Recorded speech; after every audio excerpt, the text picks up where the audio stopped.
Yo no estoy para revisar tus redes, ni para estar pendiente de con quién hablas. No estoy aquí para convertirme en un detective, ni para gastar mi energía en revisar lo que publicas. Ni quiero vivir con la ansiedad de quién te dio me gusta o quién comentó una foto, porque el amor no se trata de una supervisión. Y si necesito estar pendiente de cada uno de tus movimientos para sentirme en paz, entonces ese no es el lugar en el que quiero estar.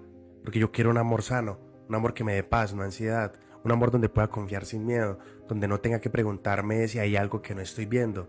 Si tienes que ocultar algo, tarde o temprano saldrá a la luz. Y si tu atención está en otra persona, lo sabré sin necesidad de revisar tu teléfono. Yo no quiero ser la persona que se obsesiona con lo que haces cuando no estás conmigo. Quiero ser la persona con la que eliges compartir tu vida, no porque te controlo, sino porque lo deseas. Estoy para compartir, para crecer, para construir algo real.